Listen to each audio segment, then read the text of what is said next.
This is the CreaseCast.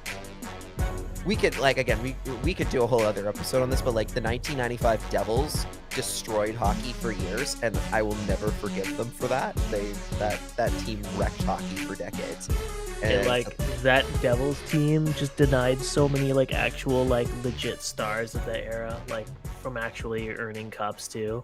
Yeah, Like I'll never forgive them for like robbing fucking Paul Correa of a cup. Like that is so devastating. They robbed Paul Correa of a cup.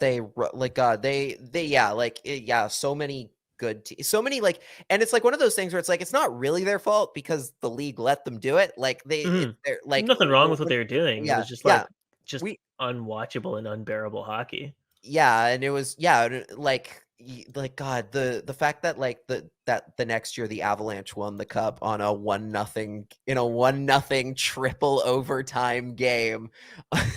It's terrible. Jesus fucking Christ, in a sweep. Like, good Lord, the worst hockey imaginable. Man, it is. I think we were talking about this I can't even remember. Oh yeah, so this is the crazy thing. So I'm looking at the stats. So for the 95 cup win for the Devils, you know who the highest scorer was? Like the most goals scored? The 95 Devils. Oh, this is okay. Like just try and guess how many goals they scored in their I think it was 21 games that they played to get to the finals and win. Oh, okay. Playoff scoring. I think So how many goals? I think I actually know this. Is it Claude Lemieux? Yes. And I think he scored, God, I think he broke a record or something, actually, or like with game winners. I think it was. Oh, probably game winners, but his goal total is not impressive because he scored like a grand total of 13 goals, and he was the team's leading goal scorer for a 21 game series. Now, 21 series playoff run. Now, to be fair, I think the Devils were always a team that the one thing that was kind of interesting about their team is that they were such a they were such a balanced group that they kind of won a lot of games by committee. So they didn't necessarily. They didn't have the star up front. Like I think. Yeah. They was just, they were the ultimate we're just a bunch of guys. Like their star was Scott Stevens, and he was a glorified goon. Yeah. You know what I mean? Yeah, he's a guy who has been suspended for years if he he would not have survived in this years or this league right now. But all their stars were their defense, even Niedermeyer, right? So it's their forwards, you could not. It's falls into the Buzz or the Donk and Flibbit territory of just a bunch of guys that you'd never know unless reading the stats, and you're like, a little bit. Hey kids, remember Bruce Driver? No. I think no, get out of here. Yeah, so I was talking about this in one of my writers chats. The 2003 one that they won, in which they beat Paul Correa and the Ducks, their leading scorer was fucking Jamie Langdenbrunner, and he had 18 points in 24 games only, which is so lame. Yeah, it's not great. So lame. And to be fair, I think the Ducks won that way too. They won a lot of games solely because J.S. Shiger just stood on his head for 80 minutes. He would just Oh, and now the Panthers I believe. Yeah, okay, they had no one scoring. Oh my God, theirs was even more pathetic. Well, yeah, they won. Didn't they win multiple games, 1-0, 2-1 in overtime? It was all 1-0 wins, and then when they lost, it was 7-6 or something. They just got blown out. It was either they won 1-0 with a shootout, or 7-6, or they got shut out in return. Because I think Broder got 3 shutouts in that final playoff series, something like that. But yeah, their top scorers at the time were so pathetic. Yeah. Paul Correa had 12 points in 21 games. Can't really fault them though, because he nearly got killed in the series. But yeah, Jesus, 12 points until the finals is so low. Yeah, they had Adam Oates and Peter Sikora on the team. They had a good group. They had a scoring. They tied. Group. They had 4 goals and 9 assists each. Jesus. 13 points in 21, and you're the top scorer on the team. Yeah. Do you It's terrible. you should look at the the stats from the Minnesota Wild series, which was the conference final that year, which the Canucks would have played in had they beaten the Wild in the had Todd Bertuzzi not told Minnesota Wild fans not to buy tickets for game 6 and completely given the Wild bulletin board material to win.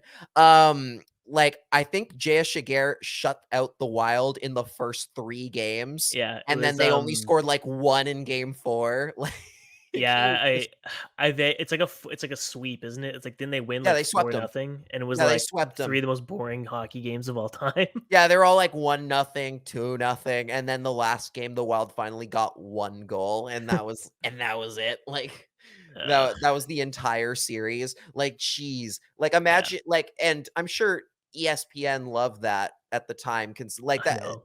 Like, How do even we though sell this game? Oh. yeah, Oh. it's literally your own team that you own at the time, and you're just like, God, I don't want them here. Like, it's no wonder they didn't re-sign after 2004. Like, Yeah, they're like, I yeah, we're completely done. understand why they checked out, because they were like, fuck this, we cannot sell this crap. All the And, players are boring. There's no personalities. Like, we can't and market this game, especially if this is how they play. This is terrible. yeah, and now they have broadcasts again that are way better than the Canadian ones. Man, how times the change, huh? Yeah, before we get into actual like non-boring stuff, because this talk is awful. People want to hear about the awful, god awful Vancouver Canucks. Did This you is see? interesting. Did you see the reported payouts that ESPN shelled out to a bunch of like football analysts? No, I didn't. Oh my god, I gotta find it. It's like it's insane. For we're talking like NFL, not like Yes, football, correct. soccer, right? Okay. Oh my goodness, it was Okay, because well, yeah, whenever an NHL rights deal comes up, it is so funny to be like even though it's like, yeah, the millions of dollars they get on those, as it's a lot of money, obviously, to us and to like any normal person. But then you go and look at like what those companies pay for like 9 NFL games a year, and you're just like, Jesus Christ, like okay. we are nowhere close. So these are the payouts for 4 analysts. Okay, Okay. Joe Buck is going to be Mhm. paid $75 million Per year? per year. No. Yeah. No. Oh, sorry. This is a 5-year deal. So over 5 years, it's $75 million. So He makes even more then, than fucking McDavid. yeah. What are we doing? Troy Aikman is going to get paid $90 million over 5 years. Adam Schefter, $45 million. So he's getting paid more than some of the stars of the hockey league at How $9 much? million a 9 million. season for Yeah, 5 years. yeah. Imagine Elliot Friedman getting $9 million a year from Sportsnet. Imagine if they could just afford to do that. Like, imagine if the NHL made that kind of money Yeah. and was to do that. I bet he'd be Unreal. Anyone in hockey media would be stoked if they made like $90,000 a year doing media. You know what I mean? Like, Heck, I could get behind that, honestly. Like, oh yeah, I sign me up, know, dude. isn't that like, I know it's like a little, like, I know that's kind of shocking to hear, but like, yeah, I'd be okay getting paid $50 million Yeah, weird. to be like, Yeah, and then yeah, lastly, rumors are out there.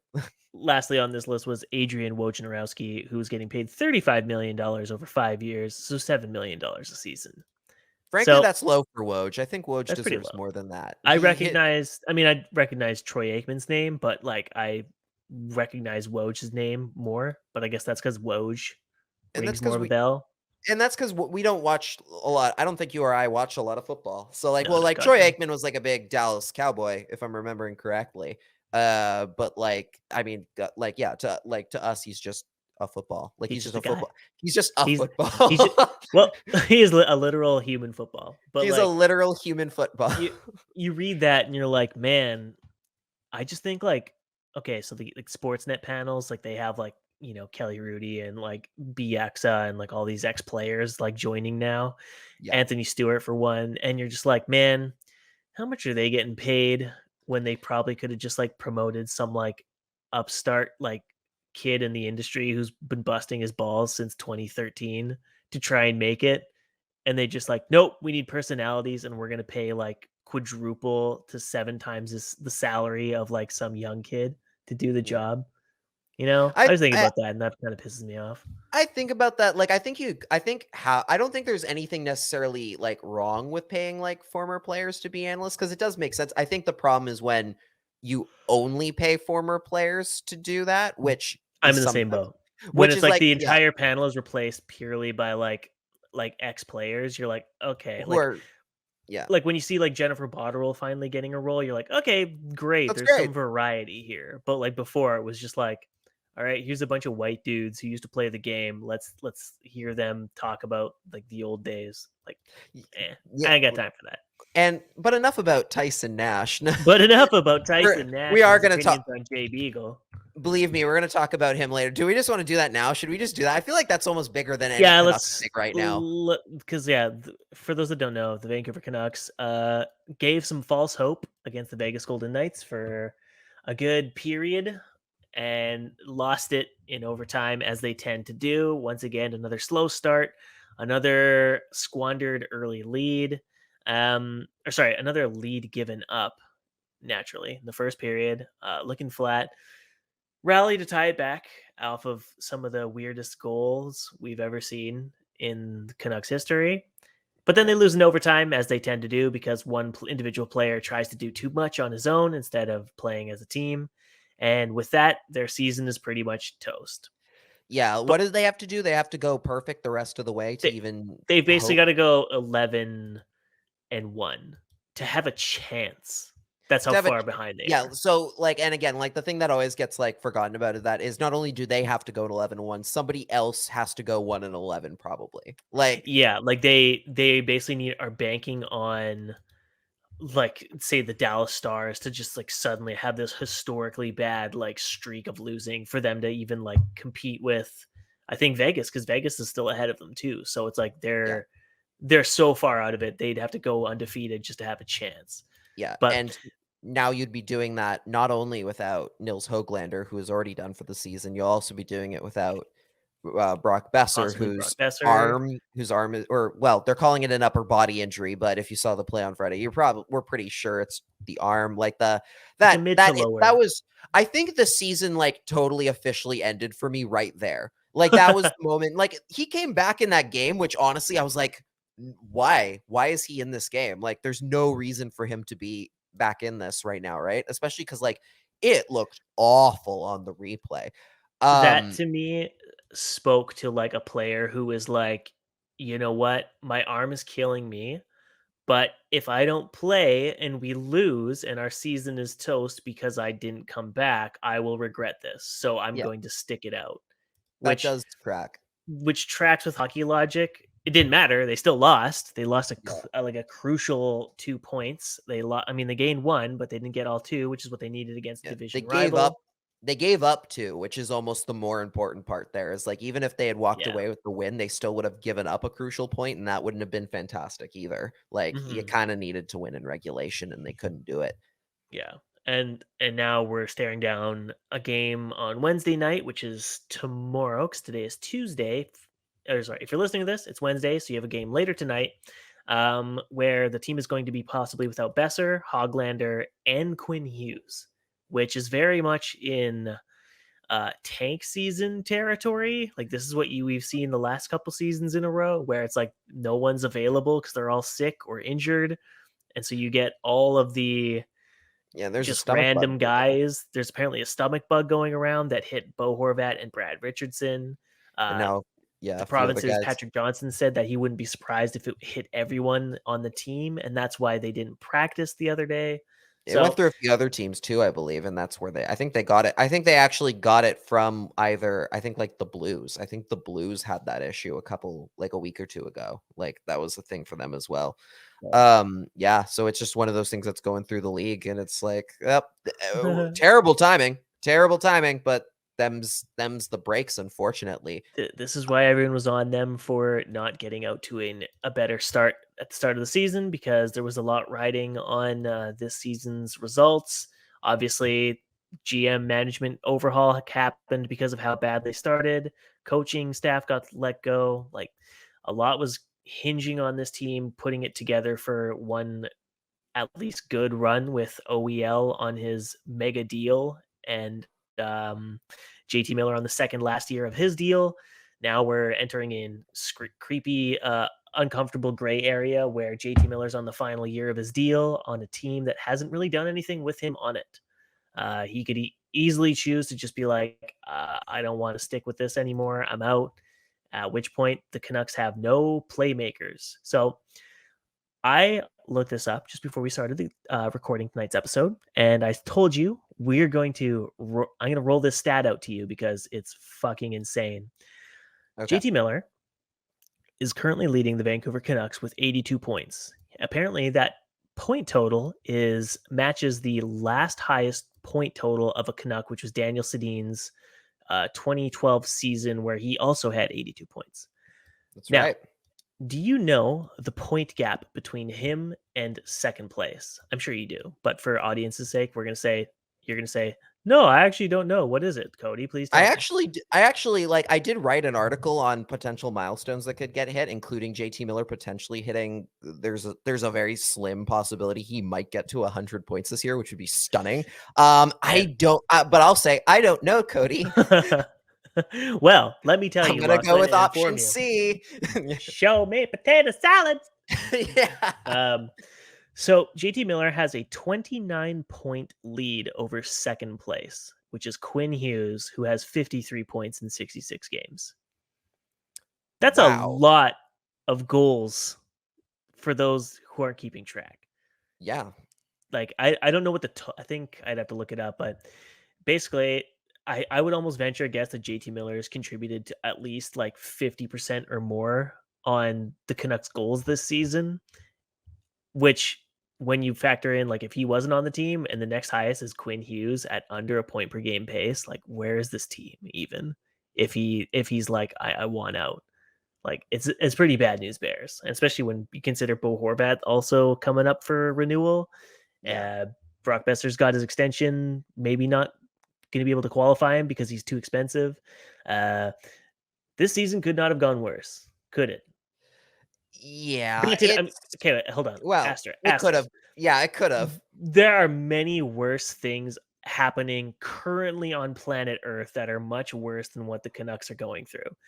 Relative to hockey terms and NHL hockey terms, this is obviously, not worse than what's going on out there. Just so we're clear. Oh yeah. That's a good thing to preface. But I will also say that I think it could have gone worse. It could have gone a lot worse for the Canucks. They very easily, knowing the people who run this team, they very easily could, back in December, could have dug their heels in and been like, no, Jim Benning is the GM, Travis Green is the coach, and we could be standing here talking about how somehow the Canucks managed to fall underneath the Arizona Coyotes into dead last, and the Montreal Canadiens into dead last, and then watch as they lost all the lotteries and finished in fourth. Like that very easily, I think, could have happened.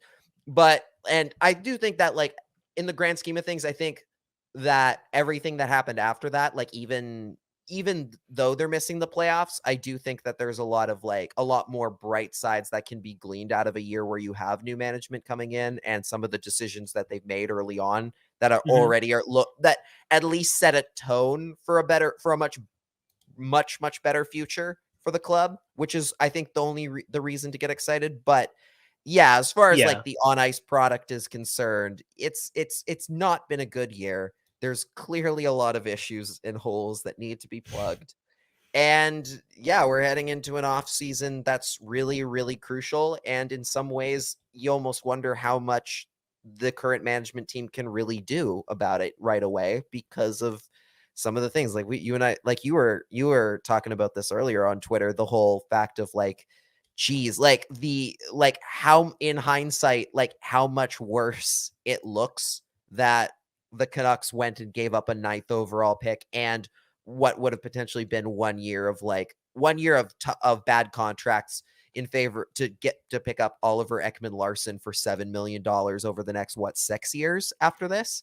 And yeah, I think we'd have to like revisit our episode that we did when this trade happened, because I feel like when I tweeted this morning, when I messaged you and someone who will go anonymous until we feel it's appropriate to mention them.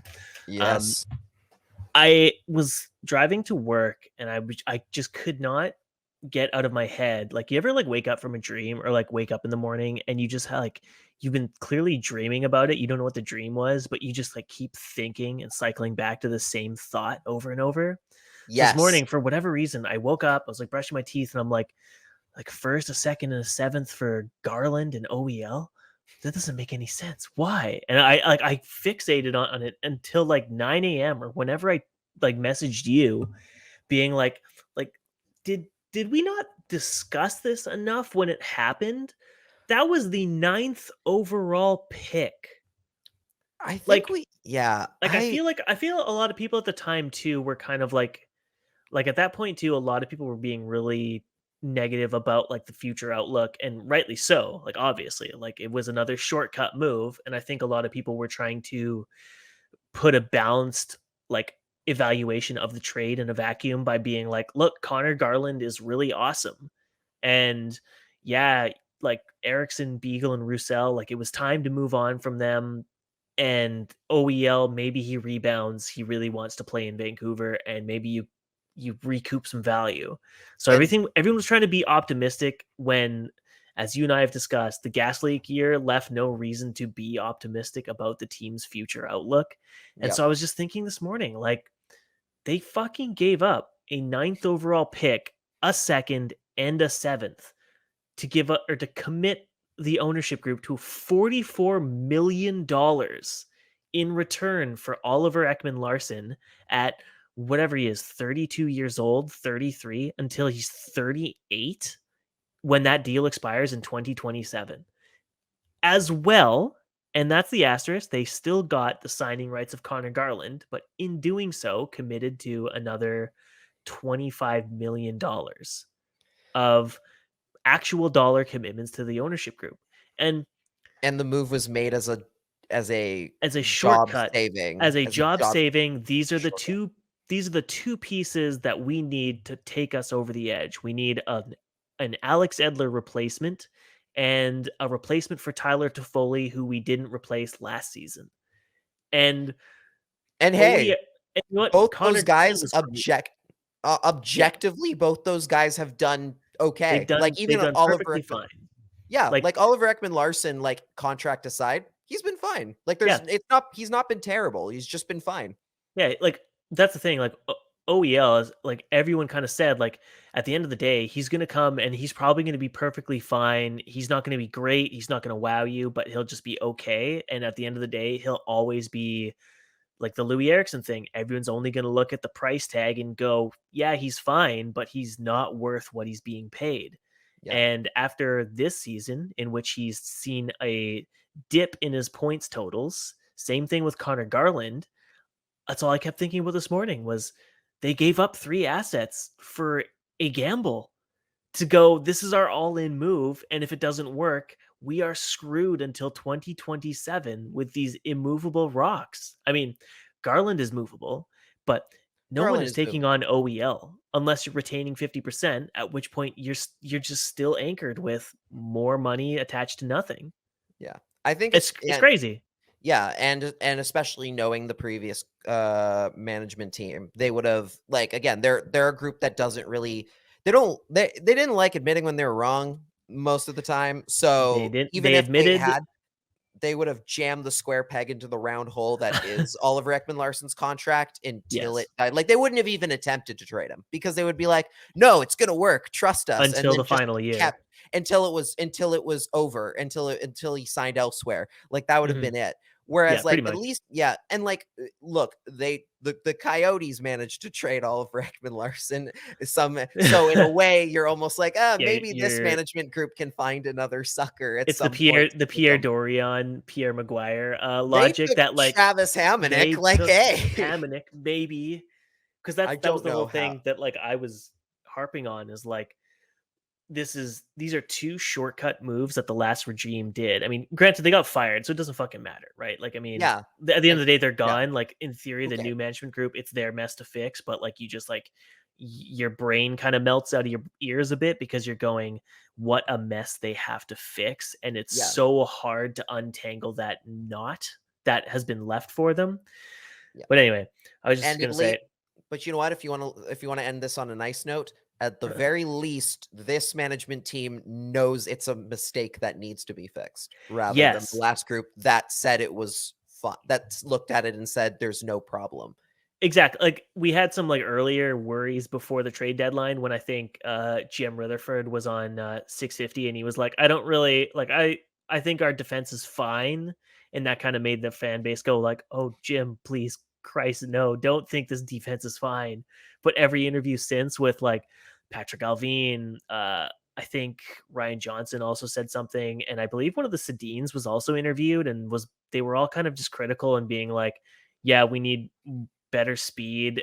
We need better commitment and better off ice practice. Like, basically just shitting on the entire roster construction for not being committed and being prepared for games. So it's like, there's one hand saying like, yeah, it's fine, but they're also like being really scathing and like critiquing just how shit the team is. So you're like, you're at least optimistic that they understand that this whole dynamic doesn't work. Whereas the last group was convinced the next shortcut will be what it takes to make it finally work.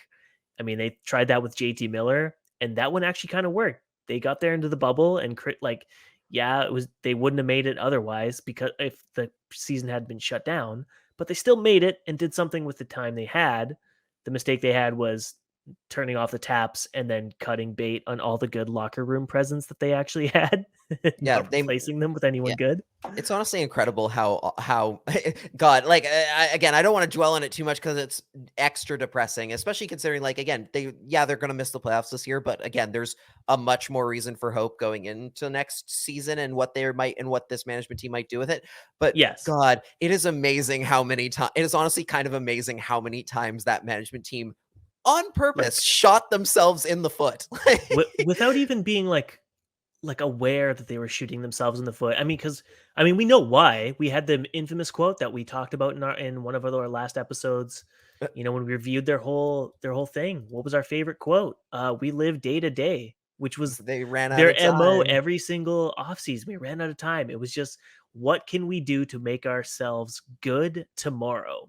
Whatever happens in 5 years, we'll figure it out then. What can we do to make ourselves good enough? Like, they always looked at, like, they never were like the best. It was always good enough. Like, they were never. They were the C's get degrees, but they didn't know how to get C in the first place. Like, So like, remember when Montreal obviously went to the Cup Finals against Tampa, and a lot of the logic and rhetoric that came out after the fact was, just get in and see what can happen. Look at Montreal. Look at what they could do. And you just know that was pitched to Francesco Aquilini. Like, look, we just need a couple pieces. And if we just get in, like, we can repeat what we did in the bubble and we can be contenders again. It wasn't, hey, look at who Montreal faced. Tampa, a team that just won a cup, repeating, and has been a perennial Stanley Cup playoff team that are utterly dominant in the regular season. It wasn't, let's try to be that team. It was, let's just try to get there and see what happens. And to Jim and John's credit, it takes a lot of work to manage up, especially managing billionaires, because billionaires don't want to spend money. And, for all of Jim's flaws, he got Francesco Aquilini to spend a lot of money for very little return. Yeah. And true. My opinions on the Aquilinis are very well known on this podcast. So the fact that his last move as a GM for the Vancouver Canucks was saddling the owner with a $44 million bill, 44 and 24, and because of Garland, of course. So a $68 million bill until Frankie is 65 or whatever. That's so funny. And I'm really proud of Jim for doing that, but also I'm really disappointed in him for doing it in the first place. So both Jim things need to be Benning. said. Jim Benning, hero of the middle class? Question mark. Yeah. like that would be that'd be really funny. Like a really funny like arc. If like what if Yeah. he's just looked upon in like 20 years as like he's as Jim Benning was Robin Hood. He What- stole from the rich and gave to the less rich. Like So- he's like that would be really funny. I'd be yeah, down so for that here like it is. hero's arc for him. All right. All right, so producer, put on some low, intense music, maybe some Lord of the Rings stuff over top of me. This is gonna be like a movie pitch here, but it's not a movie pitch, okay? I'm So still Jim editing this Benning. one. Okay, so Jim Benning, he comes out, right? He comes out, has a Players Tribune article in 2 years. He hasn't worked in the league since. The Players Tribune article is why I did what I did, and it's like, I'm Jim Benning and stuff. I am a player's GM. I have always wanted players to earn the most that they can. I do not respect billionaires. That's why I took advantage of Francesco Aquilini and made sure he paid my players God. the value they deserved. Yeah, did Tanner Pearson deserve a by $4 million contract just because his agent said so? No, but I got him paid, and I cost Francesco Aquilini $12 million. And to me, that's the biggest victory I could get. And it's just this giant like communist manifesto. Yeah. That Never would mind save that he face like pretty hard. never mind the fact that he like that numerous players have been like, yeah, he never talked to us, he didn't communicate with us. Like that management team did a horrible Yeah. job of like actually like making the player of We had no idea keeping what the the hell players he did. happy. Like Jesus Christ. And Yeah. like Seward yeah. every UFA on their way out. Seward current players because he couldn't trade them because the contracts they were signed to were immovable. Like, and it's like, but you put them there. And that's like, but you did signed them this. like 2 years ago. Yeah. Well, It'd not be my like problem. It would be like Roberto Luongo saying my contract sucks after he was the one that like signed himself to it. Like he's like, I'm gonna give myself this much, Mike, and then be like, yeah, like that. Oh man, Yeah. like So yeah, So anyway, wonderful. to just summarize this quickly, because the tweet that I did put out this morning that I had like I'm sure you do this all the time too. You throw potential tweets into the group chat, and if it gets a good if it gets a reaction emoji, a couple of reactions here, you're like, yeah, okay, I can tweet this and get like a good rise. I got 2 emojis, so I was like, I can tweet this. It's early enough. No one's gonna care about it. It'll just kind of go blow in the wind. But that thing did numbers. I am getting like people's like visceral reactions, and they are upset. They are so mad at the last regime, and they're just like taking it out. This is like cathartic for some people to just like take it out on how much they hate how screwed the organization is. So I just wanted one final thought before we move on to NHL news and the other Canuck related news in the NHL. I just wanted to say, when it comes to the future direction of the team, okay, do you think, actually not the future direction, sorry, when you look back on the past direction of the team, where would you rank Jim Benning among cap era GMs in terms of like worst to best? Like we're talking the entire like basically like NHL. all, Like we're talking every NHL GM from the like lockout post lockout on. area, yeah.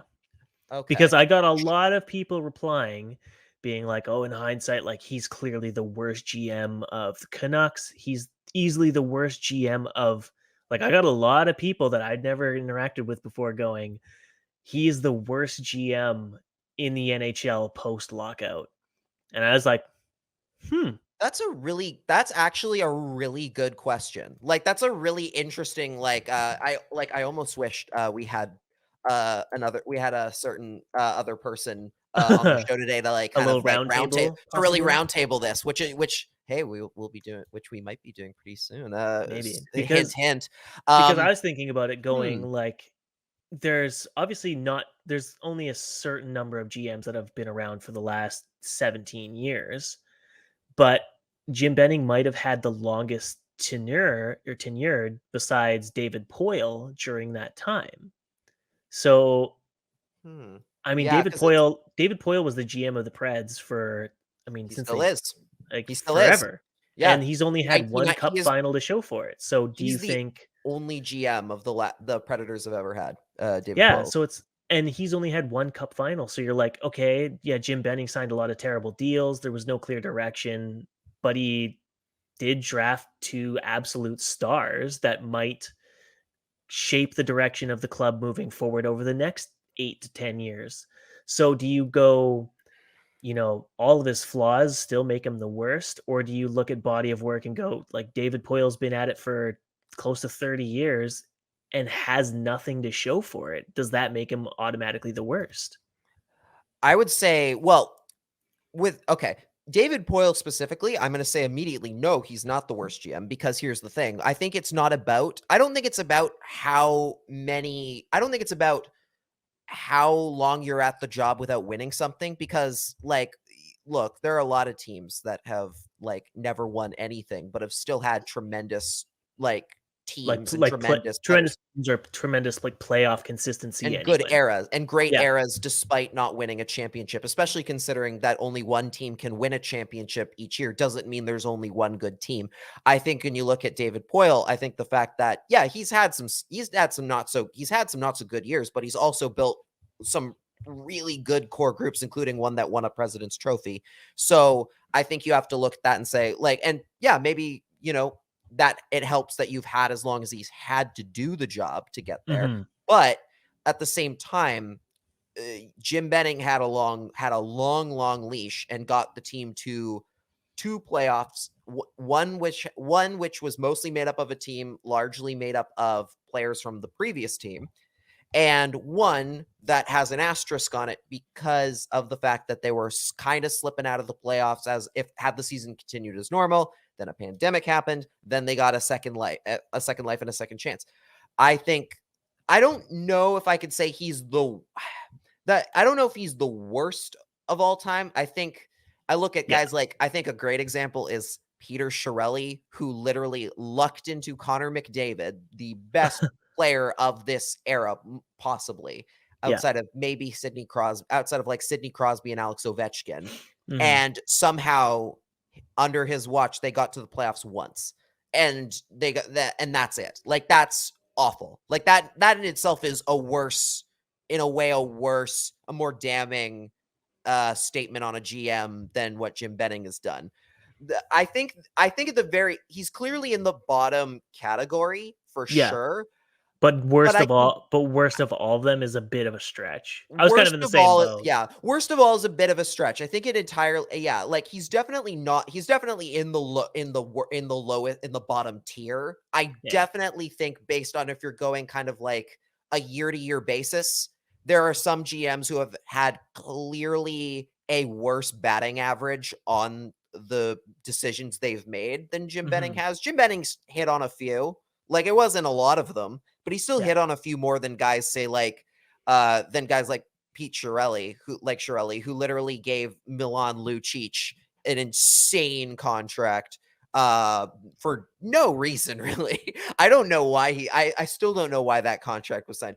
There are guys literally Chuck Fletcher, who went into the Flyers and a team that was okay and somehow managed to make them way worse than they were before, and is refusing to budge off that mountain, which is stunning. Definitely what I was thinking of too. Was I was trying to think, okay, which GM Fenton. Recently? That's what I came down to. I was like, if we're going small body of work and someone who just torched a team, it's Paul Fenton. Easily. That you know what? You're right. That is the worst one. 1 year completely alienated everyone in his front office. He made some of the dumbest trades ever, including for guys that he did not know who they were when he traded for them. No, Jim, no. If you're making me choose between Paul Fenton and Jim Benning, I'll hate you for it, but I'm picking Jim Benning. Or for example, if you had to do okay, choose between Dale Talon, Paul Fenton, Pierre Dorian, or Jim Benning, like And Jim even Benning and Mel Pierre Talon Dorian got are his the team to top the two playoffs. probably of Jesus. those four. Like Yeah. it's a Yep. low bar, but Yep. like Dale Talon, another guy who just came in, old man logic, slept on the job and torched a team because Yeah. he didn't like analytics or whatever the fuck it was. Like, guy's Yeah. insane. Yeah. And, and it obviously this is more based on hindsight than anything else, but like Stan Bowman, like, yeah, he won 3 cups, sure. But Sure. also he also he also created a culture that was extremely toxic and awful for the sport. Yeah. So, and for just general human decency. So Yeah. like, yeah, there are yeah, I think he's not, yeah, clearly, yeah, I think that's a great way of looking at it is it's like, there are worse evils in the world than Jim Mhm. Benning when it comes to general managers. It doesn't necessarily mean he's not in that conversation, but he's not the bottom. He's not Yeah. the pitch bottom. Yeah. Especially like, yeah, just on the like when it comes to like even like the positives or the singular upsides that like even the worst GMs have, like Pierre Dorian, like I think his work is terrible, but at the end of the day, at one point the guy accrued something like 24 draft picks for the first 3 rounds over a 3-year span. Like, And built an Eastern Conference finalist. Like, yeah, like the guy's a big boob and talks about his girlfriend like all the time for some reason whenever he's talking about the team moves he does, but like theoretically he does know how to rebuild a team and accrue draft picks. It's just like, is he good at like analyzing players, or do they have the right pro scouts in place? And clearly hiring Pierre Maguire was not the right solution for that, because the first thing they did together was trade a third for Travis Hamonic, who was on waivers earlier that year. that's So right. We haven't who even knows? talked about that. We haven't even talked about the Eugene Melnyk thing yet, technically. Technically, no, We could but touch. Do you we want did to have touch our on little that? addendum. What's there to It's say, old really? news Like, now. Like, well, I get it's old news, but at the same time, it's like apparently there's a lot of, I guess, discussion about what the team direction is going to be moving forward, because I believe his ownership of the team has transferred in his trust to his children, I yes, believe. who I believe are like I don't know their ages or anything, but like we looked them up, I think, Yeah, during I the think one of show, them's like and in they were university, my right? age. Like they're 100, like the oldest one was 100% like the same, like around the same age as me. Like, Jeez. and I know I'm not ready to run an NHL franchise, and run like, especially not even like, and we're talking specifically like all the things that come with running that, being an ownership group, like Hmm. hiring presidents, like hiring all the people. Like, it's not just like, at least like when you're a GM, you're just managing hockey players. You're not managing like The you're not actual managing business side of the operations, the actual business which side they'll of things, still which is have in done place. wrong. Like Yeah, like when Melnick passed, like it's not like all these people lost their jobs, right? And they have to start from scratch. Like there's still like a bunch of CFOs, CEOs, COOs that are like still in place to take charge of the organization, make sure it doesn't collapse in the wake of his passing. But yeah, when you're like a 22-year-old student or whatever, that's yeah. obviously like a big thing to jump into without experience. So it's kind of interesting to keep an eye on, because I'm sure, like as bleak as it is to say, there's going to be a lot of vultures kind of circling the Ottawa Senators to try and be like, we're going to buy them for peanuts now that their owner's gone. They're just going to want out. We can finally get in on an NHL team, maybe move it somewhere we want, like in the That's the States. Yeah, see, that's the big thing for me, is what I want to is what I'm interested to know. For there are 2 things on this. And obviously, like, yeah, I think that first and foremost, let's talk about the fact that, like, you're right, like, especially considering that the team is now being run by literal like young people, like literally like two I don't want to like, for lack of a better word, like 2 kids, right? Like Mhm. they're older than that. Like I should give them more credit than that, but it's like Yeah. it's hefty when you're talking about the kind of job that they are essentially have now been thrown in, while also trying to grieve over the loss of like losing Yeah. your Like father. no pressure. Yeah, no pressure. Like honestly, like very clearly and obviously a situation you would never want to wish on anybody.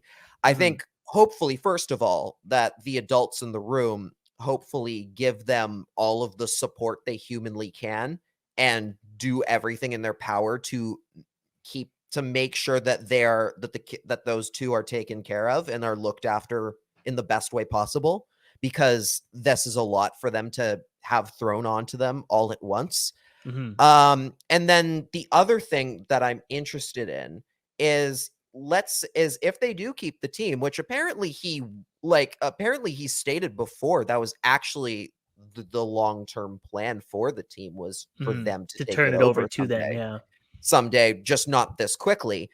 I am interested to know if these two end up being the ones, or whoever they bring in to help them, and whoever they bring in to help them end up being the catalyst to finally get them the arena downtown, because that is the big thing, right? The whole reason the Senators really are still kind of in limbo, and had been for a while, even while Eugene Melnyk was alive, was the fact that they had an arena 45 minutes out of town, middle of nowhere, that the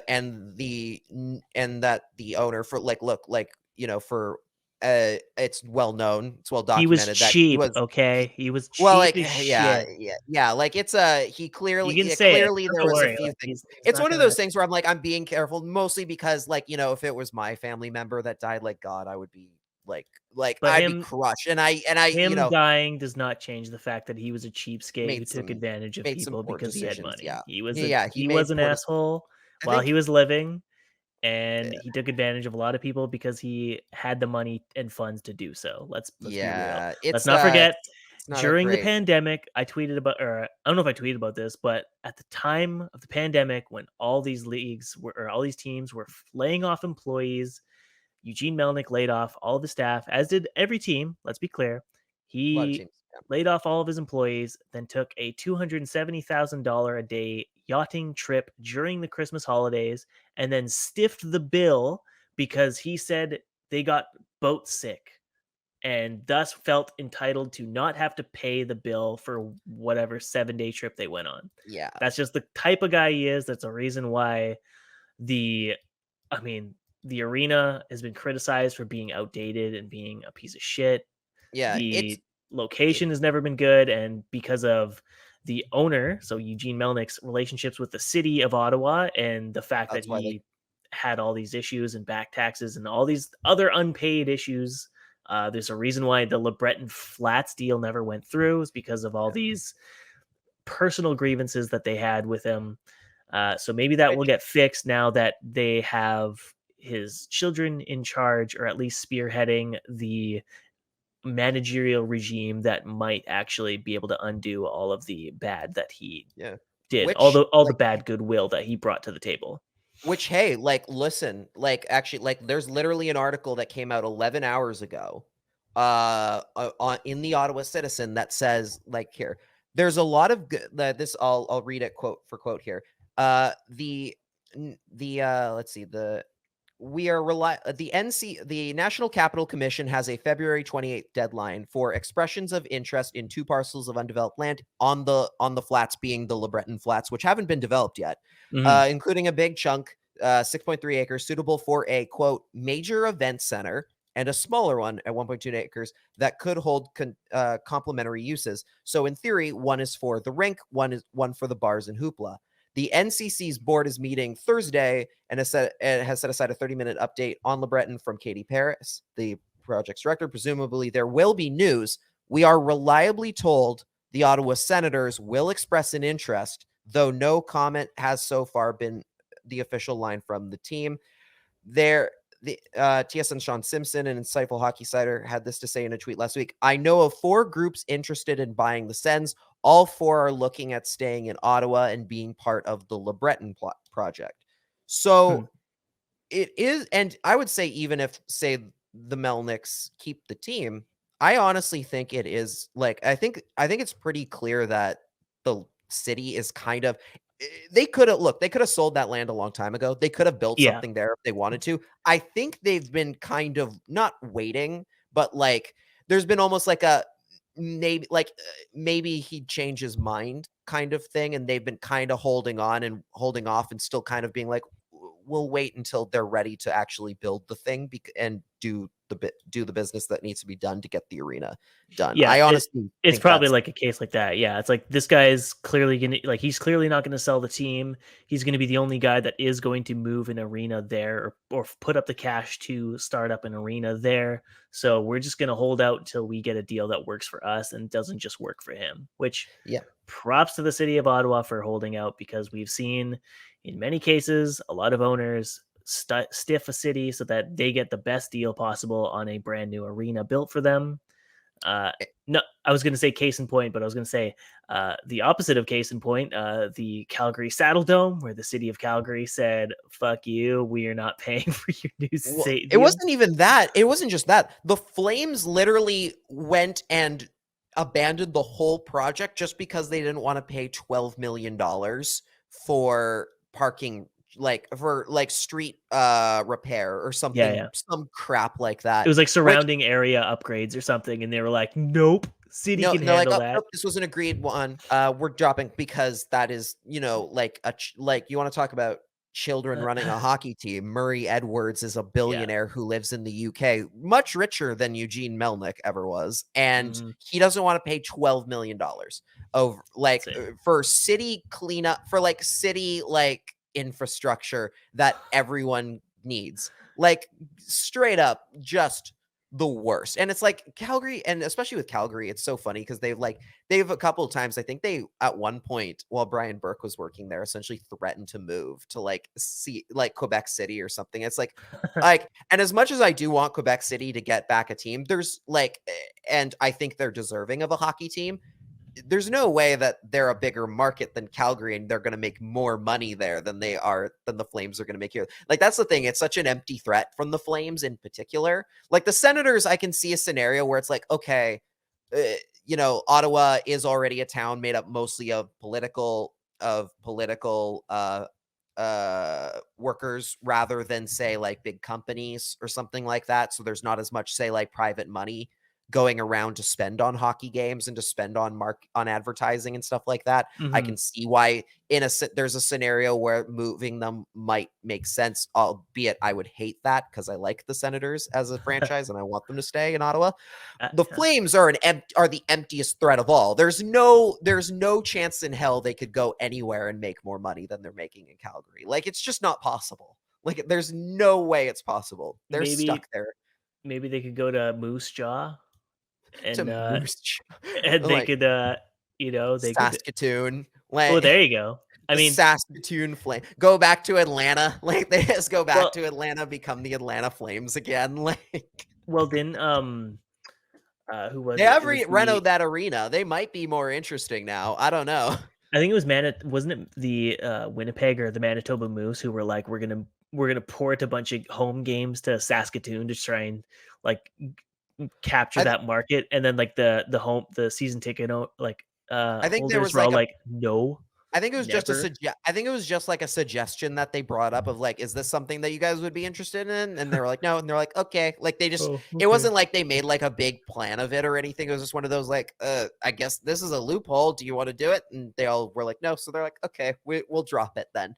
And that was it. Like, because they're, again, that's called, not like, not ignoring the people who pay your bills, right? Like, and not trying to strong arm them. It's just asking a question. I did the math. $12 million out of Murray Edwards' $2.9 billion net worth is 0.4% of his net worth. So like, it's 4 cents. It's 4 cents. If you had $100, it's 0.4 cents out of $100. That is like, it's literally just the worst so cool. kind of thing. Yeah, so cool. Cool. It's 41 cents. God, so that's just keep that in mind when people ever go to bat for billionaires when they go into these negotiations. I'll never get that. Like, they got the money.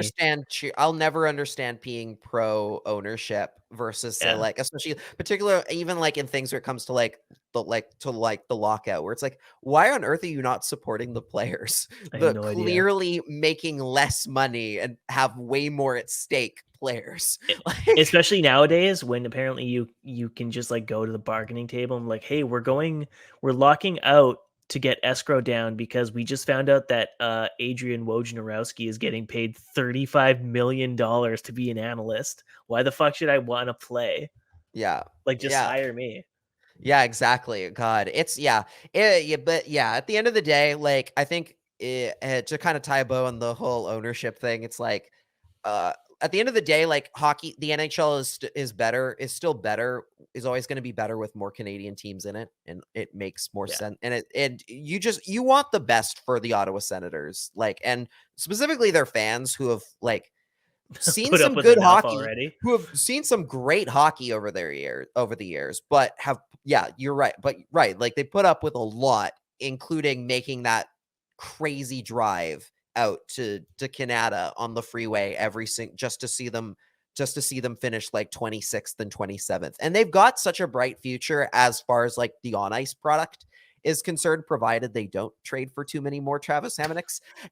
Like, they've got a good group there, and you want to see that team like get an opportunity to actually go out and be a contender and like win a few series. Like again, it sucks that like while the Leafs are have been as good as they have been, the Senators have been just as bad the whole time. Like, how much better hockey is. Like, one of like the early 2000s Senators Leafs rivalry, even if it was like lopsided in the playoffs, like on the like at the time, it was clearly a like heavyweight versus heavyweight to a degree there. Mm-hmm. Like, the Senators were a great team in the early 2000s. Like, that was good hockey. Like, that's some of the most iconic hockey, like, era of hockey I can think of, like, especially growing up in that age, where like that was really when I started getting into it. Like, the teams that had like Patrick Lalime in net, and like you had young Daniel Alfredson and Jason Spezza and Danny Heatley, and Zdeno Chara was on that team at one point. Like, that was a good team. And then there's some great hockey out of that era, like, even for like and I want to see them get that opportunity again, especially now that they've brought the good uniforms back again. So please, dear God, Ottawa, like, please, for Ottawa's sake, like, I just hope this all like works out in their favor. I hope it works out in the fans' favor. Well, fingers crossed. Let's get into some NHL news. The only Canucks related NHL news, because it made the rounds. The brouhaha to end all brouhahas, in which Jay Beagle, of all people, brought back some of his ECHL tidbits when I believe it was Trevor Zegras or Jamie Drysdale poked a puck at the goaltender in the Arizona Coyotes game against the Anaheim Ducks. A mean nothing game, because both teams are completely out of playoffs. It doesn't fucking matter. Anaheim is at least having fun with Trevor Zegras, like doing like flashy highlight reel Michigan shit. He had pulled one off earlier in the game, which set off all those pesky veterans. They were not a fan of his shenanigans or hooliganery. So Jay Beagle decided to, I'm not going to say assault, but violently hurt Troy Terry for coming at him around the net front scrum. Accidentally, brutally, like, beat him up. Like, just, yes, to the point where someone like what's his name, Teemu Selanne commented on Twitter being like, enough's enough, need some backbone on this team, which is kind of funny, because it's like I don't think Teemu Selanne is a part of like the Anaheim Ducks like upper management or anything, but Paul Kariya is, and I'm sure Paul Kariya is. I think they've been trying to incorporate him back in the fold, I believe. Oh, interesting. I heard last I heard he was still very much in the I want nothing to do with hockey ever. That's what I thought too, but then I had read a bunch of things that kind of implied like Paul Kariya was kind of involved in decision making nowadays, like kind of like in a senior advisor type role, not necessarily fully involved, but like enough to just like kind of, have opinions here and there. And so I saw Teemu Selanne's tweet and I was like, your old teammate Paul Kariya is not going to agree with this sentiment, bud. But yeah, for those who haven't seen the video, it's like it's a very like kind of like nonchalant like thing that Troy Terry does, and then he just gets like smashed from behind, and it sparks this huge scrum. And then Tyson Nash, who was providing commentary at the time, was I on mean, the how would you? Coyotes podcast, crucially, or Coyotes broadcast, yeah, crucially. Yes. So on that note, I think it was just pointed out by I want to say Patrick Johnson, or maybe what's his name? The guy that's like 30 years old, but he looks like he's 45. Daily Faceoff. Frank Saravelli. Frank Saravelli, thank you. Why you can't make me say stuff like you can't make me like give you names like that about my coworkers, guy. He does. He has like the. He's got the salt and pepper hair. He's got the salt and pepper hair. Full silver. He's looked and it looks great. It looks fantastic. I'm not saying he looked bad. I'm just saying he looks like he's like 45 years old, even though he's 30. Like he's got a very like mature look about him. It's very cool. I'm just saying. He was on radio and he pointed out that all these American broadcasts aren't like in Canada, where there is a national broadcast provider and all the analysts are centralized or not hired by the team to provide analysis of games. Whereas in the States, teams provide their own broadcast and analyst teams. That's why you get the very Homer-ist type play-by-play and analysts during intermissions. Sometimes it's fine. Most of the time, you don't even really think about it or pay attention to it unless you're watching Boston Bruins games and you're listening to Jack Edwards, call people out for diving and, praising Brad Marchand for hacking someone's face off with his skate. Other than that, it's normally fine. But Tyson Nash, who is an employee of the Arizona Coyotes for their game analysis, was, how would you put it? Well, why don't we let him do the talking here? The quote he gave, thanks to a article by Scott Burnside on Daily Faceoff, he wrote the whole quote down. The quote was, Nash rationalized the beating by saying, that's the problem sometimes with these young players. You want to embarrass guys and you want to skill it up. You better be prepared to get punched in the mouth. And then Nash also praised Beagle's response. He's watching these young kids dance around, make fancy moves. Okay. So, okay. If you weren't picturing the Abe Simpson old man yells at sky gif, that's exactly what Tyson Nash was doing while saying this stuff. See, that's funny. What I was picturing, quite honestly, was just every one of my least favorite teammates that I've ever played minor hockey with. Like just like the one that you absolutely would say crap in the locker room that you just did not. You're just like, oh god, like you were just never talked to them outside of the rink ever and wanted nothing to do with them.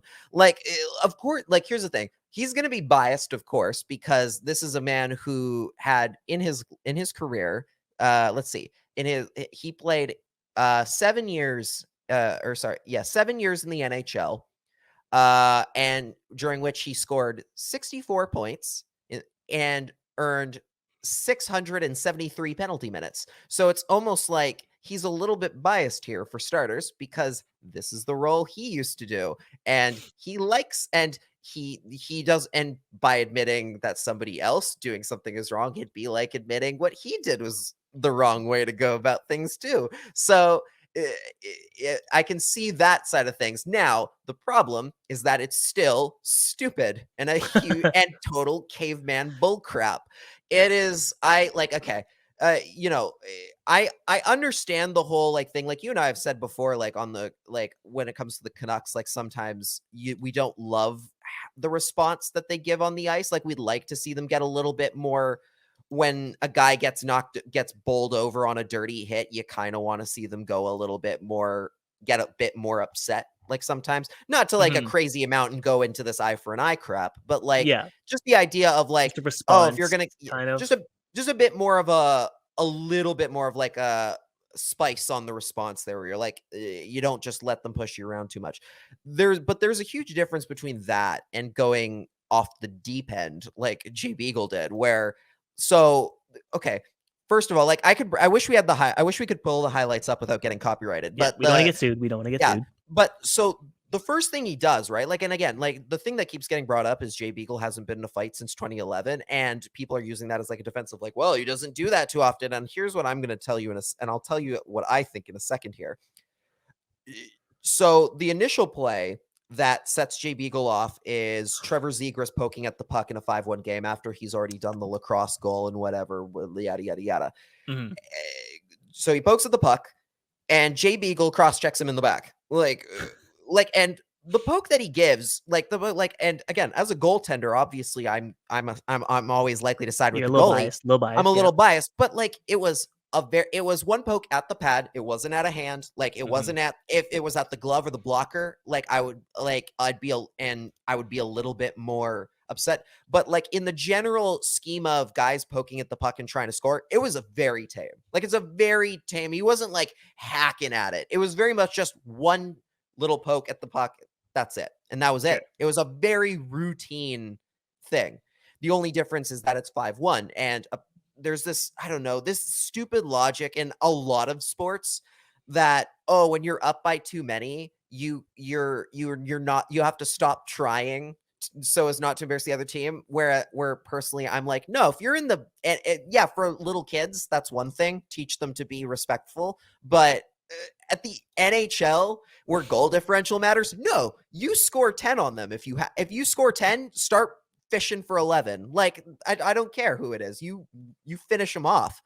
And so Jay Beagle gets upset, cross checks him in the back. Troy Terry doesn't like that for obvious reasons, because it was a complete cheap shot to cross check him after that. And he kind of goes in, gives him a little what for. Clearly Terry's not going to actually fight him. He's just kind of like, he just kind of bear hugs him a little bit to be like, hey, you done. And frankly, that is the response that the Ducks should want. That is what you want as the Ducks. It's just a, hey, don't do that again kind of thing, right? Yeah. It's not it, which is what you do want to see from players. And then Jay Beagle just loses his mind and starts pummeling this kid. He takes out his frustrations of playing on one of the shittiest teams for a season. Oh wait, no, sorry, he wasn't on the Canucks. He takes out his frustrations of possibly being on his final NHL contract on poor, unassuming Troy Terry.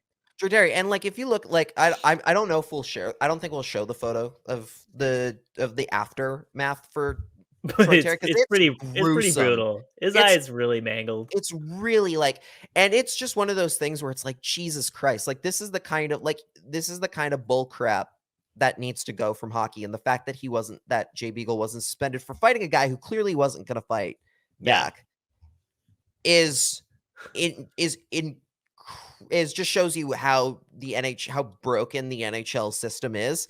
And the fact that like somehow Jay Beagle is being praised for doing what he did. And you have guys like Tyson Nash going out there and like being like, oh, look how that's the real it's like this was fine. And then you have Kevin Bieksa also being like, planting his leg, being like, oh, well, you know, got to have tough guys in the league. I think Kevin Bieksa even gave a more rational response where he was like, you still can't just do that. Like, you still can't just do that to a guy. Like, but he did get in it. He got into it with Botterill,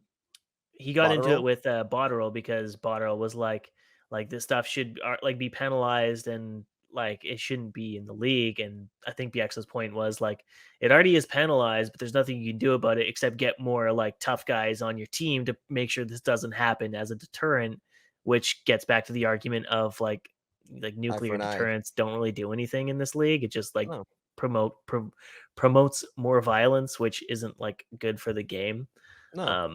It's the fact and the idea that like, oh, and somehow, and I think the thing that drives me most bananas about this is this idea that, oh, being skilled is bad.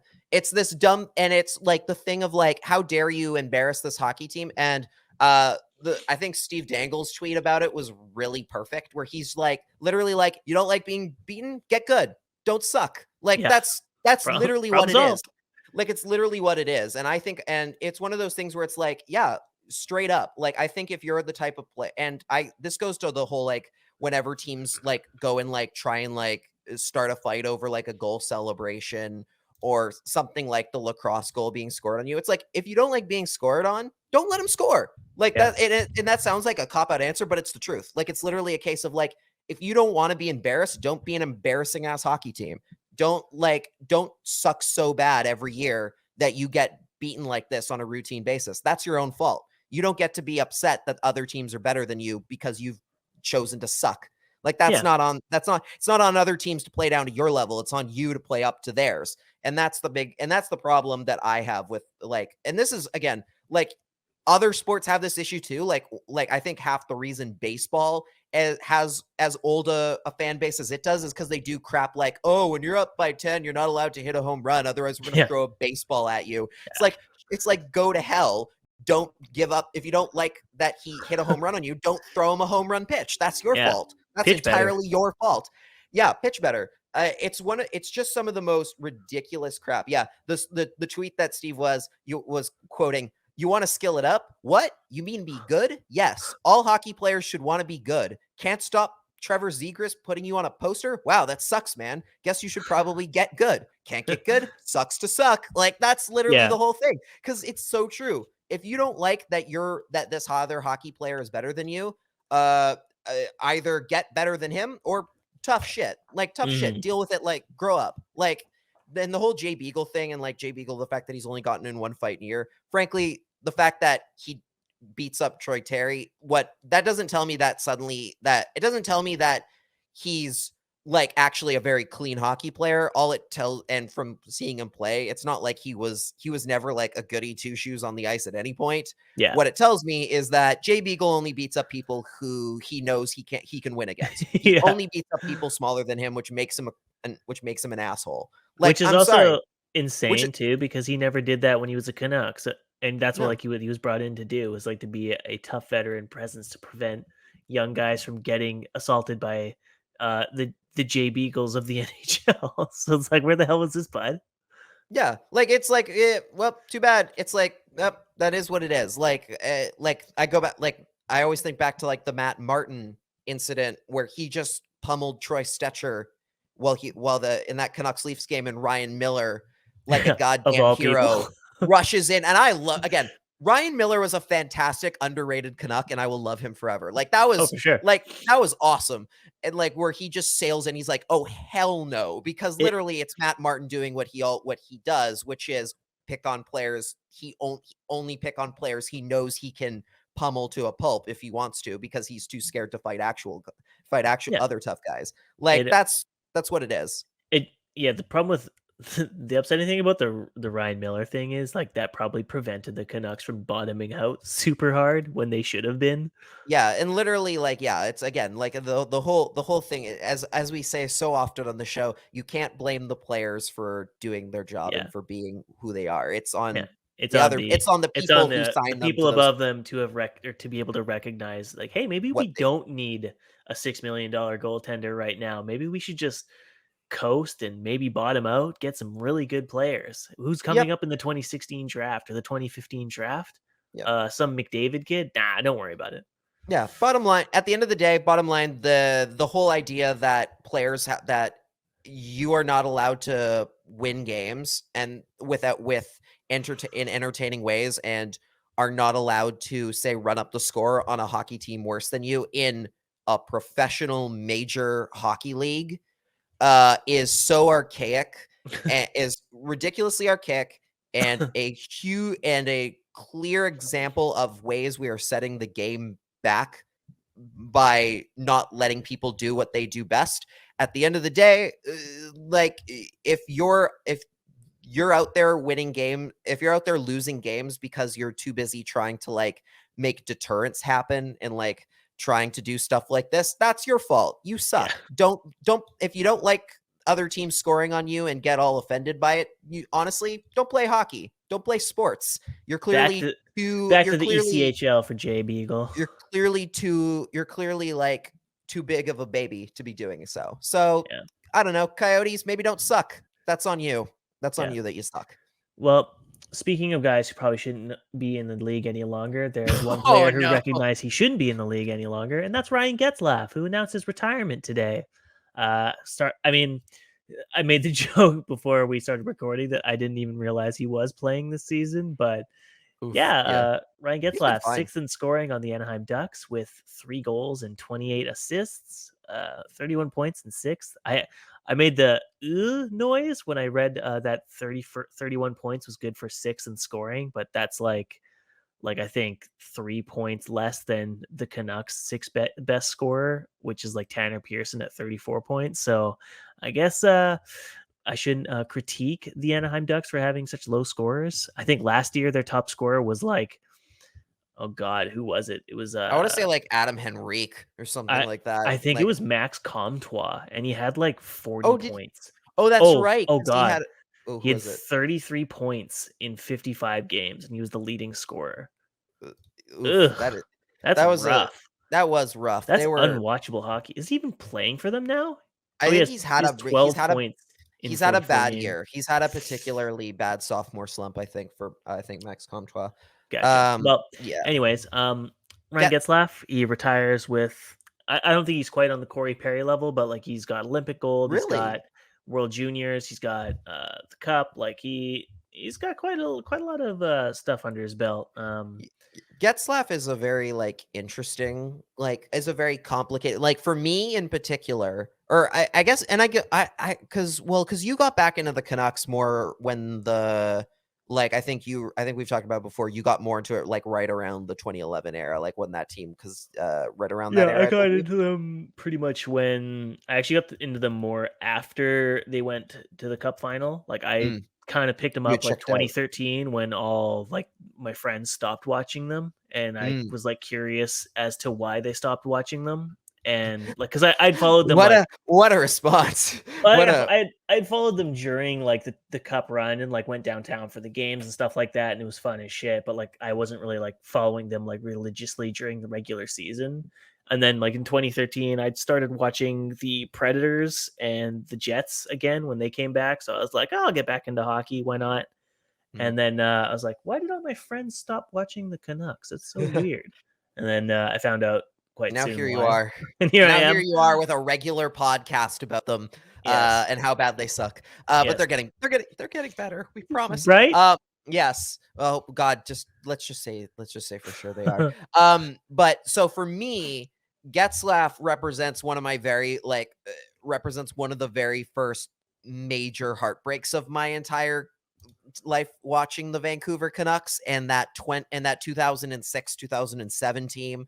Roberto Luongo's first year, literally a Vezina and a Hart candidate. Like he's the best. He's one, like literally I love the Canucks before that. Like they were obviously, like I've been a fan since I was like younger, but I really like the Canucks became my identity with that team and with the team, like a little bit the team before it, but Luongo, obviously.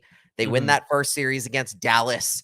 Oh, they did it with Luongo just standing on his head. It's like, oh, this is it. They're gonna win the cup this year. They're gonna do it. And then the Ducks just stomp them. Well, they didn't the Ducks just walked. Like it was so clear that that team had been led entirely by Luongo standing on his head. Yeah. And like the Sedin's doing as best they can, and Naslin doing as best he can, and a couple other guys like doing what they could, but like it was so clear that they were outmatched against a team that would go on to win the Stanley Cup. And I was so mad and salty about it. And I was like actively cheering against Anaheim the entire way through. And I was so mad when they won, especially because of the way they won that series was on this bullcrap non-call where Rory Fitzpatrick gets elbowed square in the face by Rob Niedermeyer. And at which point I think Scott Niedermeyer rips the puck on goal because everyone is like, hey, why is there no fucking penalty? And you see Luongo look at the ref and then look back as the shot comes and it goes in that double OT. And you're just like, oh, like it was one of those things where it's like, I cannot believe that they lost on this bull crap because on a play that 100% should have been penalized. Like I was so salty about it. And like you felt so cheated.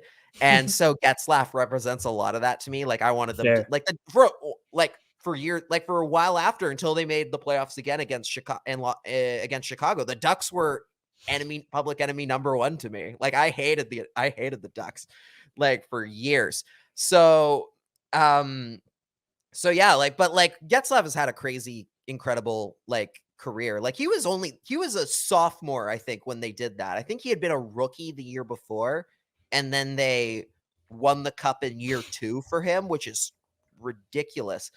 Yeah, goes on to win gold with the Team Canada. Like it is kind of interesting. Like he's almost like I don't want to say I don't know if underrated is the right word for him specifically, but like it is incredible like how like long Just kind of the under the career. radar as like a perfectly Yeah, fine like like the amount of accolades he's actually won and accomplished is kind of incredible and kind of flown under the radar. Yeah, for compared to a lot of other guys of the era, it's kind of amazing what he's done.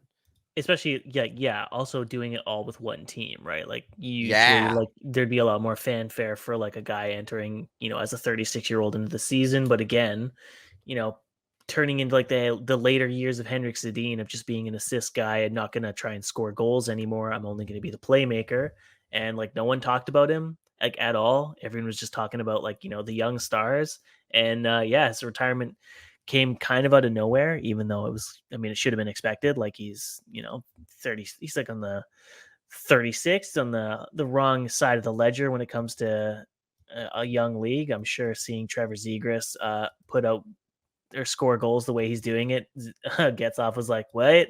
There's going to be more guys like this entering the league. I can't play. I can't compete with this. Fuck that."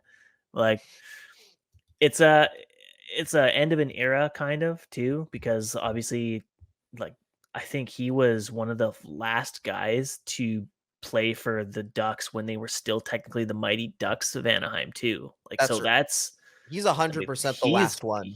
yeah, like he's going way back for that team, which Is is Francois Beauchemin still playing? hey, might be Corey Maybe. Perry, right? That's I guess right. That's right. Well, Corey Perry, like, but even like Corey Perry's now moved on to other teams, right? Like now he's like he's doing journeyman, the Joe Thornton. I'm just cup chasing a with retirement whatever tour. team I think I can win a cup with. Yeah. And how funny would it be if Corey Perry ends up against Joe Thornton in like a playoff series Oh, and that'd be and so he good. loses again? Who, Corey Perry? Yeah, because that would be 3 Oh, years in a row where he's dropped a playoff series after going on his cup hunts. I like that would be it would be pretty funny, but like at the same time, he's already got one, so it's not like True. he's He's not. not hurting. It's not like with Joe Thornton, who is literally like eh, who might be on his very last shot to finish with that first one, right? Like Yeah, God, yeah. like, but that would be interesting. Like, so not only are they now, it's the Battle of Florida between Tampa and the Panthers. You've Yeah. got literally the two people on from the Sharks Ducks rivalry, like the two iconic members of that rivalry Yeah. going up But against just on one the East another, Coast. just Like on the that's East Coast. Like, that's pretty cool. that'd Like, be pretty rad. I think it would at least spice up like the East. I mean, because the East Coast is such a gauntlet. At least like there'd be some other kind of stories beyond just like the wow, these teams are very good and these will be tough series. Like at least it's yeah, like there's some personality behind it too. If it was like a there's Joe Thornton, Corey Perry battle. the storylines are there. There are some great storylines in the East. And I guess that kind of segues into the playoff talk because like the Avalanche have now clinched a playoff spot. The To the surprise of Panthers, everyone. to the surprise of everyone, as well as the Panthers, which I mean, okay, to a degree, you could argue that the Panthers clinching a playoff spot this quickly is kind of incredible. Like, I know Sure. they did it last year, but like, I don't know. But like again, we've lived with the Panthers. You and I have been on this earth for both for a pretty long amount of time. During a period of which I think we have seen the Panthers win one playoff series in their franchise's history, and or sorry, they've won a playoff series in one playoff year only, where they did it 3 times, and Yeah. that's it. They have Yeah. never won since, and they never won before. Uh, just incredible that it's taken them this long. That it's like that they're getting to this point, and they still like kind of need to win one. and again, the Panthers were so bad for so many years. Like, I think back to those years without, like, God, like they were churning out like Thomas Fleischman, like UC Jokinen. Like, they just had these god awful hockey teams that couldn't win a thing. Scott Clemenson as like the starting goaltender. Some just atrocious teams. I want them to win at least one playoff series so badly, especially because, like, you and I were joking at the beginning of the show that they, like, the last time the Avs and Panthers met in a cup final, it was the most boring series of all time. This time, if they met, it would actually be incredibly interesting and really exciting if they played each other, because they're both really, like, high octane, all offense hockey teams. Like, it'd be so it would be so exciting to watch them play. Yeah, like, I don't know, like, how do you feel about Florida right now? Like, how do you feel about them and how they've improved, like, this year?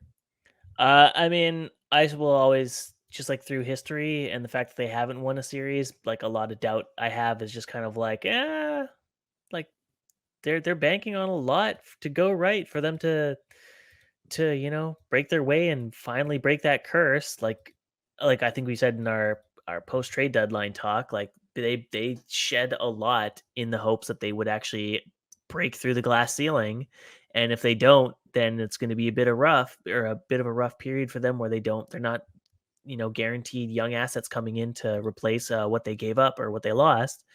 And this is not an easy division. Like, the East Coast is brutal. Like, we talked about it in our last episode. Like, the point gap, like it's been locked up for weeks, basically. That the teams that are going to the playoffs have been set that way basically the entire season. Like, Detroit tried early, and props to them, but like they've been the ninth best team like the entire time. The New York Islanders rallied from like dead last to be ninth best or 10th best or whatever it is, and it's just not good enough because the top 8 are so ahead. They're so it's like stacked.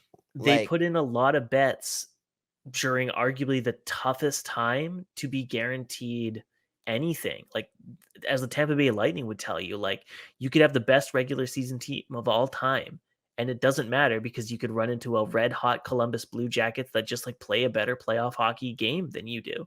And that could be them, right? They could run into, I think they would run into Toronto or Boston or something like that. Yeah, right now the Panthers. So just to get, because again, I think it's pretty clear that this is going to be your 8. I think I forget if we actually talked about this on the show, or if this was just us chatting over messages. But like the Islanders are the first team outside the playoff picture in the East right now with 73 points. The Capitals are the last wild card, and they have 84. Yeah, so they have an 11-point lead. And the Islanders only have 1 game in hand on them. So the odds on them coming all the way back, which, hey, it's crazier stuff's happened, but it's not impossible considering task.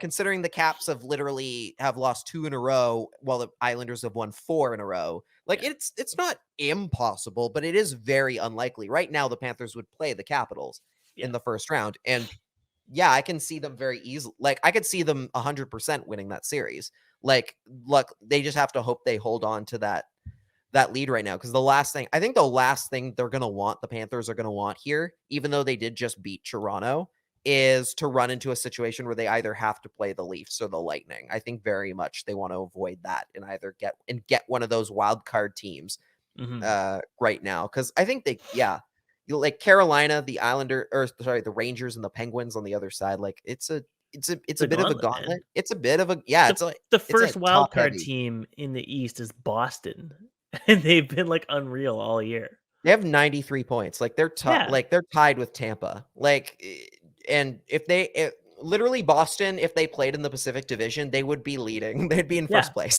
That is stunning. It's actually like unbelievable. Like, it's almost, it makes the West look like a complete joke. It's going to be like all these wars on the East Coast, like to get to the Eastern, or to become the Eastern Conference finalist, and then it's like the West is just like Colorado and Calgary trying to out-survive all of these like scrubs who've been clawing their way through the regular season to make up for their terrible runs. it's literally Colorado, Minnesota, and Calgary, and then a bunch of fun, like the fun bunch behind them, like just like, oh, we're here to maybe do something. Oh, sure you are. Like they're just like they're just like I could just like the Avalanche are just condescendingly patting like the Nashville Predators on the head, like, yeah, buddy, you are the same as us. Like, we're the same kind of playoff team. Yes, like that's what it is. It's very much like and look, some of these teams are going to get through, like obviously LA or Edmonton, whichever team win, like if that ends up being how it goes, and Vegas could still make a comeback here. They have won 5 in a row. Weirdly enough. It's still very much like one of those 3 teams to lose, right? Like, yeah. And it's going to be interesting to see how that plays out. I agree. Otherwise, folks, I think we're going to wrap this one up here because it's 8:00. God, is it really? Yeah, you're right. Is. Wow. It's a lot darker than when I first started in my little cave dungeon here. Oh, that's right. That's right. Because for some reason you're recording in the pitch black dark. We've talked about lighting, Cody. We did a whole seminar on lighting. You know, I started recording with you, and then I realized I hadn't turned the light on, and it's like all the way over there, and I don't want to wake up the dog, so he's probably awake now. I've been yelling a lot about Connor Garland. Yeah. But anyways, folks, if you want to hear us yell even more, make sure to check out our YouTube channel where we post everything on video format. As always, you can find our stuff on Spotify, Stitcher, Apple Podcasts, and if you can, drop us some reviews, drop us some 5 stars. We appreciate that a lot. It really helps with our metrics and our ratings and how we show up in the algorithms. Otherwise, you can also check out our Patreon at patreon.com/CreaseCast, where we have $1 and $5 tiers for any support you are willing to give us for the content that we provide you. We've got some interesting things coming up soon, which we'll announce on our Friday show, or I guess Saturday show when we record Friday. We got some things cooking that'll kind of improve how much content and stuff we got coming your way. We got some big news. We got some flashy really news that'll be a relief to Lachlan and myself, who has stepped back considerably during this dogular time of my life. Otherwise, folks, you can follow me at Cody Sievertson on Twitter, where you can see me yelling at the clouds about Connor Garland and OEL's trades and all sorts of memeing and dreaming. Maybe some hockey streaming. I don't know. Lachlan Irvin, where can the fine folks find you? You can find me on Twitter at Lock in the Crease. You can find my writing work at CanucksArmy.com. I write there pretty frequently. You can also find me, actually, speaking of Canucks Army, you can also find me likely tomorrow, I believe, at the Canucks Army broadcast watch party. I believe that's going on at the Pint tomorrow. Come probably meet me. I think I'm going. Like it's a matter of mostly, can I get some homework? I have to get some homework done first, but most likely do your homework. Yeah, most likely I will be there. I'm trying to think if there's anything else to say right now. Because no, that's pretty much it, I think, for now. Because we do have a very big announcement on Friday that I'm very excited about. And you mentioned you've stepped back considerably. I have accidentally stepped back a little bit just because I am so swamped with school stuff right now that's good, because you know what? It's better to step back because you're doing education than it is to step back because of other things. Education always comes first, and the education is good. Yes. So, and hopefully this will mean I don't have to, at least from a hosting standpoint, which is fantastic. Which is the most we can say. Which is the most we can say without spoiling what we have in store for you. Yeah. So stay tuned to our next episode, which will be coming out soon, guys, and we will see you next time. Bye. Bye.